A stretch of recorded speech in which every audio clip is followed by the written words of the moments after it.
کہ صرف ایک سیب کھایا جو دریا میں بہتا ہوا آ رہا تھا، کسی کی ملکیت بھی نہیں تھا، اٹھا کر نہیں، چوری کر کے نہیں، کسی کا مال غصب کر کے نہیں، جو بہتا ہوا آ رہا تھا کھایا۔ بھوک شدت کی تھی، پھر دل میں خیال آیا موسیٰ تو نے بغیر اجازت کی پتہ نہیں کس کا تھا، چلنا شروع کیا۔ جس باغ کی شاخیں دریا میں لٹک رہی تھی اس کے مالک کے پاس پہنچے، کہا حضرت آپ کا سیب کھا لیا ہے تو معافی مل سکتی ہے؟ کہا نہیں۔ وہ بھی بڑے سمجھدار تھے، سمجھ گئے جو اتنی سی بات پہ آ گیا ہے اس کے دل میں اللہ کا خوف، یہ کوئی عام بندہ نہیں ہے، کوئی اللہ والا ہے۔ کہا معافی کا کوئی، کہا ٹھیک ہے، پھر معافی ایک شرط پر ہے کہ 11 سال جو ہے وہ میرے باغ کو دیکھنا ہے، رکھوالی کرنی ہے، پانی دینا ہے، اور ایک اور شرط ہے وہ بعد میں بتاؤں گا، اگر یہ صحیح طرح پوری کر لی تو ایک سیب کے بدلے میں 11 سال خدمت۔ یہ نہیں کہا بابا جی گل کر دیو 10 روپیہ کا سیب میں تھے، کہا نہیں حضرت پھر معافی مل جائے گی نا، کہا خدمت تو کرو پھر دیکھی جائے گی۔ اور ہمارے ہاں کیا ہوتا ہے، ہم کوئی چیز لینے چلے جائیں نا، جس طرح مونگ پھلی کا موسم ہے، 100 روپئے دی دہی تنالی شروع، اللہ خیر کرے، کھانا شروع کر دیا۔ فال سے لینے گئے ہیں دہی یار 200 دے نال کھانا شروع، یار میٹھے بھی نہیں کہ نہیں، یار کمال نہیں کر رہے تمہیں سمجھ نہیں ہے یہ تمہارے لیے کتنی نقصان دہ ہے، یہ دل کی دنیا کو ویران کرنے والی چیزیں ہیں۔ حضرت ابراہیم بن ادم جن کا بڑا نام ہے بزرگی کے اندر، جو بادشاہت کو چھوڑ کر فقیری کے اندر آئے تھے، آپ فرماتے ہیں کہ ایک دن میں بیت المقدس میں لٹا ہوا تھا، فلسطین کی وہ مسجد، اور 40 دن گزر گئے تھے، مجھے نماز پڑھنے کی لذت نہیں آ رہی تھی،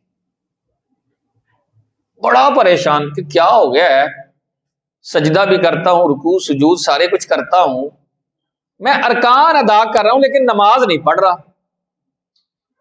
بزرگوں کی بڑی بات ہے بھائی، کہتے ہیں ارکان تو ادا کر رہا ہوں لیکن نماز نہیں پڑھ رہا۔ نماز تو وہ ہے جس میں رب کی معرفت ملتی ہے، یار ارکان ادا کرتا ہوں۔ کہتا ہے رات بیت چکی تھی، تھکاوٹ کافی تھی، آنکھوں میں نیند تھی، اچانک میں نے کیا دیکھا کہ مسجد اقصیٰ کا دروازہ کھلا، 40 کے قریب قد آور لوگ، صاف ستھرا سفید لباس پہنا ہے، سر پر امامہ ہے، اندر داخل ہوئے اور جا کر محراب کے قریب نا جماعت کروانے لگے۔ جماعت سے فارغ ہوئے تو ان میں سے ایک شخص کھڑا ہو کر کہنے لگا یار مجھے لگتا ہے ہمارے علاوہ بھی یہاں کوئی بندہ موجود ہے۔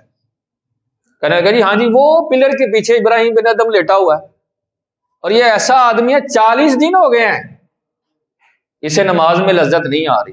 حضرت ابراہیم بن ادم کہتے آ تو نیند رہی تھی، لیکن جب اس نے یہ کہا نا 40 دن ہو گیا نیند نہیں لذت نہیں آ رہی، کہتے میری آنکھیں کھل گئیں، میں باغ کھڑا ہوا، میرے دل کے اندر خیال آیا یار جس کو یہ پتا ہے نا 40 دن سے نماز میں لذت نہیں آ رہی، اس کو یہ بھی پتا ہوگا کیوں نہیں آ رہی۔